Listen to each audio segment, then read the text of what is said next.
Hi everyone, welcome to my channel Literature with Kristaraj. December 2025 உரிய net எக்ஸாமுக்கு prepare பண்ணுறீங்களா? English literature student நீங்கள் அப்படின்னா இந்த பதிவு உங்களுக்கு தாங்க. டெய்லியும் 15 ஒன்வேர்டு எம்சிக்யூ நான் என்னோடய சேனலில் போஸ்ட் பண்ணுறேன்.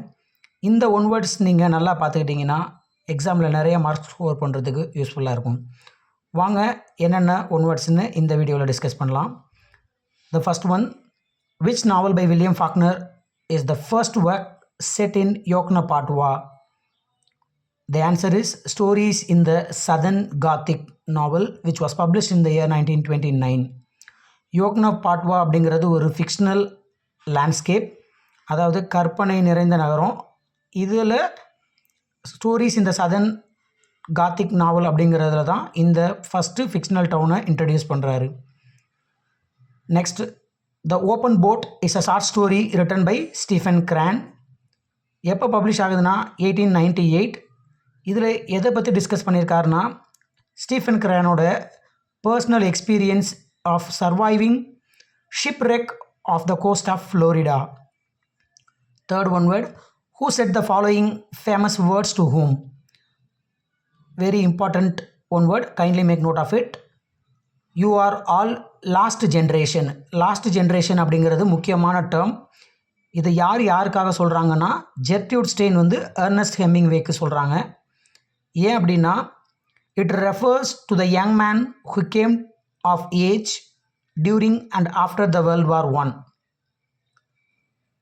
Next, in which work Ernest Hemingway recounts his love with a nurse named Agnes von Kurowski, A Farewell to Arms, which was published in the year 1929. The next one word, the narrator named Jack Barnes appears in which novel? The answer is The Sun Also Rises. இப்போ சொல்ல போகிற one word ரொம்ப முக்கியமானது, note பண்ணி வச்சுக்கோங்க. A coward dies 1,000 times death, but the brave but one. இது முக்கியமான line. எங்கே அப்பியர் ஆகுதுன்னா வில்லியம் ஷேக்ஸ்பியரோட ஜூலியஸ் சீசர் அப்படிங்கிற பிளேயில். இதே சேம் லைன் வேறு ஒரு நாவலில் எங்கே அப்பியர் ஆகுதுன்னா A Farewell to Arms. Okay, next one word, who wrote in a station of the metro? Answer is Ezra Pound. மொத்தமே இதில் 14 வார்த்தைகள் தான், 14 வேர்ட்ஸ் தான் இருக்குது. 2 லைன் தான். போயமோட மொத்த லைனே 2 தான். இது எதை சிக்னிஃபை பண்ணுது, எதை இம்பார்ட்டண்ட்டாக சொல்கிறாங்க அப்படின்னா exemplifies imagism modernist movement that focused on presenting precise imagery with minimum language. Next one word, the Nick Adams stories was published in 1972. இதோட ஆத்தர் யாருன்னா எர்னஸ்ட் ஹெமிங்வே. இது எதை பற்றி டிஸ்கஸ் பண்ணுதுன்னா it is a decade after the author's death.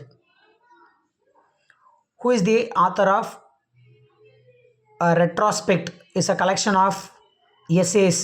யார் எழுதியிருக்காங்கன்னா Ezra Pound. எந்த வருஷம் பப்ளிஷ் ஆகுதுன்னா 1918. Which novel action taken place on Saturday afternoon and Tuesday noon during the last 3 week of May 1937. The answer is For Whom the Bell Tolls. எந்த வருஷம் publish ஆகுதுன்னா 1937. It taken, அந்த நாவலோடைய மொத்த கதைக்களமே 3 நாள் தான். It starts from Saturday afternoon and ends in Tuesday noon during the Spanish civil Wars in May 1937. இந்த கொஸ்டினும் ரொம்ப முக்கியமானது, நோட் பண்ணிக்கோங்க. Who is the active member in Iceberg Principle? The answer is Ernest Hemingway. Iceberg Principle அப்படிங்கிறது ஒரு theory இல்லைனா ஒரு கான்செப்ட்னு சொல்லலாம்.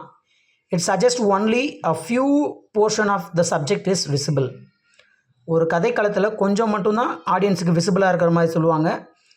மற்ற majority of and vast of the theme is hidden. Who is the author of the novel The Great Gatsby? ரொம்ப முக்கியமான நாவல், note பண்ணிக்கோங்க. The Great Gatsby யார் எழுதியிருக்காங்கன்னா ஸ்காட் ஃபிட்ஸெரால்ட். எப்போ பப்ளிஷ் ஆகுதுன்னா 1929. இதோட முக்கியமான கேரக்டர் பாருங்கள், that is a fictional character, கற்பனை கலந்த ஒரு கதாபாத்திரம் யாருன்னா நிக் கேரவே. He is a fictional character and he is the narrator of the novel. He is from the Yale University from American Midwest and the First World War's veteran. 13வது one word. In the novel A Farewell to Arms, Henry is diagnosed with dash disease. ஹென்ரிங்கிறது என்ன நோயால் பாதிக்கப்பட்டிருக்காருன்னா jaundice. ஜாண்டிஸ்ங்கிறது liver related illness. 14வது question ரொம்ப முக்கியமான question, நெட்டில் அடிக்கடி கேட்கக்கூடிய கொஸ்டின், நோட் பண்ணிக்கோங்க. In old man and the sea, Santiago has gone dash days without a fish. Santiago எத்தனை நாள் மீன் இல்லாமல் வெறுங்கையோட வீட்டுக்கு திரும்பினார்னா மொத்தம் 84 நாள்கள். மெனோலின் அப்படிங்கிறவர் சாண்டியாகோவோட அப்ரெண்டிஸ். கடைசி ஒன்வேர்டு இந்த செஷனுக்குரியது. The curious case of Benjamin Button. It is a short story written by F Scott Fitzgerald. எந்த வருஷம் பப்ளிஷ் ஆகுதுன்னா 1922 May 27. எந்த மேகசினில் பப்ளிஷ் பண்ணியிருக்காருன்னா காலியர்ஸ் மேகசின். இந்த இன்ஃபர்மேஷன் உங்களுக்கு பயனுள்ளதாக இருக்கும்னு நினைக்கிறேன். கட்டாயம் நோட் பண்ணி வச்சுக்கோங்க. இந்த கொஸ்டின்ஸ் எல்லாமே உங்களுடைய எக்ஸாமில் உங்களுக்கு பெரிய சேஞ்சஸ் ஏற்படுத்தும். தேங்க்யூ.